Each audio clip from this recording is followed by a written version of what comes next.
What's up, guys? Welcome back to my channel. So I'm here today to talk about The Real Housewives of Beverly Hills, Season 13, Episode 17, Soirées and Separations. So be sure to like, comment, subscribe. Let's jump right on into it. So first and foremost, I'm calling it now. Dorit and PK are on borrowed time at this fucking point. He was in London for 25 days straight. And it's on business shit. And it's like, bro, what? Like, you have a family. Like, what are you doing? What does PK even fucking do? Is he, like, in real... Like, what does he, like, do? Like, why is he fucking over there? It's clearly bothering Dorit. He doesn't seem to give a fuck at all. Like, I don't know. And a lot of people, myself included, were kind of bored with Dorit this season. We're kind of like, what is Dorit's storyline, you know? Others feel like she has been kind of getting in the mix. You know, we had her drama with Garcelle that spanned a few different episodes. Basically spanned the entire fucking season, damn near. Her hiccup with Denise Richards, with Kyle. Like, you know, all these kind of aspects as well. I think that, you know, a good old divorce storyline for Dorit from PK would help save her at this point. Not that she really needs saving. I don't think that she's on the chopping block, per se. I think that, you know, Crystal, Anna Marie, I just fucking learned that's not Anne Marie, it's Anna Marie. You know, it's spelled like Anne Marie. But yeah, so, you know, I feel like they're more on the chopping block than Dorit would be, but I do want her to start, like, you know, getting into the shit a bit more. So yeah, that's my main question. Like, are they gonna make it? You know what I mean? I know this whole thing has been about, like, Kyle and Mauricio's relationship, but that's kind of, we like have known that was gonna end in separation this entire season, you know what I mean? But with Dorit and PK, it's like, are you guys gonna like keep doing this, you know? So we'll see where they go. But anyways, this episode starts off with Kyle planning a white party at SoFi Stadium. It's the same place where Kyle filmed the DirecTV commercial with Kenya Moore and Teresa Giudice. And at this event, Erica's going to deliver a performance, a bit of a warm-up for her residency. And Kyle's working this extravagant-ass event planner for this event. She's like, it's at SoFi Stadium. I have to go big or go home, basically. So she's working with this dude who she actually met through Lisa Vanderpump. And she keeps on saying, oh, this sounds very Lisa Vanderpump, Lisa Vanderpump. Like, she's really kind of leaning into that shit, which I kind of think it's like, okay, she's giving credit where credit's due, essentially. She's not, like, just passing off this party planner as, like, her own connection. So she's owned it. She met him through Lisa Vanderpump, and if she hadn't done that, the fucking detectives would have fucking found out, you know what I mean, dragged her online. So, I don't know, I didn't mind her referencing Lisa. I feel like some people thought that, like, oh, why is Kyle fucking still talking about Lisa Vanderpump when she's off the show, blah, blah, blah, she's your ex-friend. But yeah, we then see Sutton, and she goes to check out some luxury jewelry with her daughter, Porter. And she notes how, you know, it's really important for her children, but especially her daughter, to see her, like, not be the stereotypical wealthy, divorced woman. You know what I mean? She's like, no, you gotta get up and work, you gotta, like, earn your own things, and, like, you know, celebrate your successes. And she also says that, like, back when she was married to Christian, like, he got her all her jewelry. She had to ask him to buy, like, but now she's, you know, her own fucking bank teller, essentially. So she really owns, like, how she's enjoying this new era that she's in. She talks to her daughter about, like, you know, don't ever give up your independence. Still maintain, like, the woman that you are as you go through life. You know what I mean? Never lose track of who you are. So it's a nice little moment between Sutton and her daughter, you know, because Sutton has talked about how, you know, she gave up all her independence to be married. And yeah, you know, now she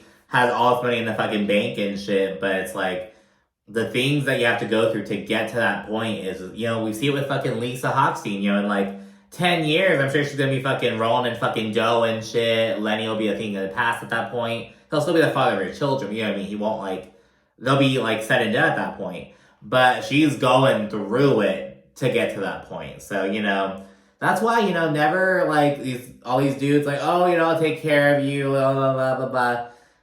There's always a dark side to that. And then we get right back to SoFi Stadium. Kyle's checking out the party setup, and it's super lavish, though she's mortified because there's some custom tile on the dance floor that says Kyle, spells out her name. And she's like, what the fuck? Like, no. So she jokes that, like, he's used to throwing parties for people who think it's all about themselves, aka Lisa Vanderpump. So we gotta kind of talk about that. Aside from that fucking tacky ass decision, everything looks super great, super lavish. Everyone's all getting ready for the party. And after 25 days, PK is still in London on business, as I mentioned earlier. And Dorit says, that PK's actions really show that he doesn't give a fuck about the PTSD shit. He could think it's like as trivial as he wants. He could think it's like, oh, I wouldn't be going through the same thing, blah, blah, blah. But it's like, to Dorit, your wife and mother of your children, it's like a serious thing. And like, she doesn't like you not being there. And he's on business for 25 days. I don't give a fuck. There's no fucking way he's working for all those 25 days. Like, you can't come back for like a weekend, spend with your family and shit. And granted, I know they're in LA and not like in New York City where it's like a lot closer, but it's like, you figure that shit out, you know what I mean? Like, I don't know. It was just really shitty of him. Especially with his money, you know what I mean? No damn well you get like a nice, quick, overnight red-eye flight, just bounce back. Like, I don't know, he's not making that effort, and like, really just sucks. There's also some bickering going on between Dorit and PK, and Dorit straight up says in the confessional she hopes something can change because, she sometimes worries that she and PK are gonna make it. But anyways, people then begin rolling up to the party. Jeff Lewis is there. He almost spills a drink on Cynthia Bailey, all this side shit. And as Kyle makes her grand entrance with her 4 daughters, there are these cheerleaders and all this stuff, like the mascot and everything. Mauricio's off to the side getting some fucking food, like just out of it. So it's like they're not like in sync essentially. Denise Richards is there and she's in a white outfit, but her jacket is like pink and like a pink and white varsity jacket. And Dorit jokes that she's terrified to let her know because of how their interaction went at the weed dinner when she told her jacket was upside down. I know what you're doing. Stop it. Don't do this. I swear, I think your jacket is upside down. Stop it. I know what you're doing. I'm not your jacket.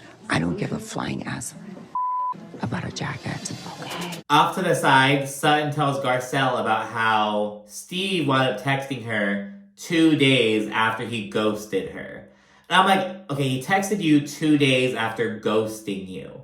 What does that mean? Like ghosting is when he fucking just disappeared, don't fucking talk. Like, did he like ghost you for like a week or two and then just like fucking fly back and try to like woo you back? Like, did he like not respond for like a day? Like, I'm confused about what Sutton is defining as ghosting. You know what I mean? Because like, I know what like ghosting is, but I'm kind of curious to know like, what is ghosting by Sutton saying? Like, what happened with her and Steve? Because he seemed chill. Like, he seemed like a cool dude. But, Sutton does say that, that him ghosting her was, like, not cool. So she's like, no, I'm not gonna, like, my standard's too high for that. Which, good on her.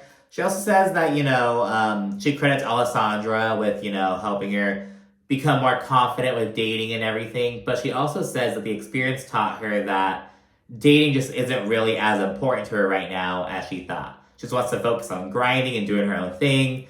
Kyle also confronts Mauricio real quickly because she learned that he was like, oh, is the white party gonna be like in the parking lot? Like, he didn't know it was gonna be in the actual stadium. He doesn't mean the fucking parking lot. And Kyle's like, what the fuck? Like, it shows that you aren't listening to me because she's been talking about this party. We see a clip of Mauricio being like, oh my gosh, I'm so excited for the white party that's gonna be there. Like, acknowledging what she's saying, but not letting it fucking sink in, which is like, oh my god. Erica then delivers her performance. Denise Richards is talking mad shit. She's like, oh, come on, guys, go watch Erica lip sync. Good thing the cameras are all the way over there. Like, just talking shit. Like, Denise does not like Erica. And at this point, fucking rightfully so, in my opinion. They then all give reflections and takeaways for getting the end cards. And honestly, it's nothing noteworthy. Everyone just offers these fucking half-baked ass reflections on, like, the season. And we have these end cards that just say, like, oh, like, Crystal has accepted that, her brother lives in Thailand half the time. Garcelle is, relishing in her successes as a parent and grandparent. It does say that she won an award for Black Girl Missing. That's probably the only, like, noteworthy thing. Everything else is just kind of like Erica did well in her residency, like blah blah blah blah blah. Like, nothing super like fucking Oh, like what word am I looking for? Enlightening. I was like, what's the word I'm looking for? Nothing too enlightening. And 1 month after the white party, news breaks about Kyle and Mauricio's separation. And we get everyone fucking reacting to this. Rob Minkoff tells Crystal, wait, what if Morgan Wade, like, broke the news to people about the separation? Like, what if it was her? And Crystal's like, you are in crazy director mode. Like, stop it. We also see, and this is kind of coincidental, I don't know if he kept his ass there the entire fucking time. I kind of doubt it. But when the news breaks, PK's in London, and they're talking about it on FaceTime. And it's like, now I know damn well you are not still in London. Now, it's just a funny coincidence. I'm sure you came back home in between, but it's just like, wow, you're still in London. Like, do you have a fucking second family? Like, what's happening, bro? Like, what are you doing? One day after this news breaks, Kyle, she releases her statement in which he says, you know, the chatter about me and Mauricio getting a divorce, that's totally untrue. However, we've been having a rough year. So she shut down the divorce speculation, but not the separation stuff. And, you know, she says that there's been no wrongdoing on anyone's part. It's just like them having these like marital issues. In a confessional, she shares that once the news broke, she, Mauricio, and all their daughters were like on a family outing, and all their phones started blowing up. And it was just like the worst scenario. I feel like the worst way this news, like, just, you know what I mean? Like, it's just terrible news. Like, it's awful. Erica comes over to Kyle's house, and they chit chat. Kyle says that, you know, in spite of all the speculation that, like, you know, there have always been these rumors about Mauricio, now there's rumors about Kyle, it's not on, there are no external forces. It's just between Kyle and Mauricio. That's what she says. Kyle then says that, you know, it's just stuff between them. There's not just any one thing that she can pinpoint. It's like an accumulation of stuff.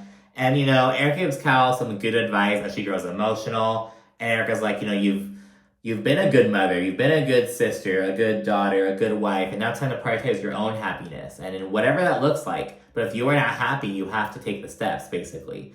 So yeah, and Kyle is super emotional, is crying in her living room. And 1 week later, Kyle and Mauricio have a family meeting. And their third daughter, Sophia, she acknowledges that, you know, yeah, there's been speculation about, you know, the Kyle and Mauricio's marriage before, but what made this different was that they all know that, like, yeah, they're having a rough year. Now, when there are rumors buzzing around, but you can see that they're fucking having a great time, a great marriage, it's like, oh, well, whatever. But they know there are issues going on, so that's what makes this time different, you know what I mean? And Kyle says that, you know, they're trying to kind of take space and figure out what they want, but she says, you know, but we're doing this under, like, the same roof. And Mauricio's like, oh, not exactly, no. Like, he disagrees with that. And it's like, oh, and Kyle's doing a lot of fucking pussyfooting, like, kind of beating around the bush and shit. Though Portia, their youngest, sees through it. She begins crying, and, you know, Kyle just kind of comforts her and everything. And she says that they're bent, not broken, and that they'll always be a strong family. And in the confessional, Kyle acknowledges that, you know, she now knows that, you know, she and Mauricio probably won't end up together. They probably won't make it. And, you know, it's just because she lost trust in Mauricio. She says that things happened that made her lose some trust in him, and she has been unable to rebuild that trust. And then we get a flashback montage on their relationship, and that's where the finale ends. So yeah, it was a really good episode. It was like a standard length episode, just really quick. I feel it's mostly just like the SoFi party and like the news about Kyle and Mauricio. Plus, of course, the shit about whether Dorit is gonna fucking be able to stay with PK or not. I would not like, girl, you can find someone better, girl. To be honest, I'm just talking shit as like a viewer, but PK is not a catch. Like, come on. But anyway, that's it for this episode. Thanks so much for watching. Be sure to like, comment, subscribe, and stay tuned for more as we cover the reunion. Thanks again. Bye.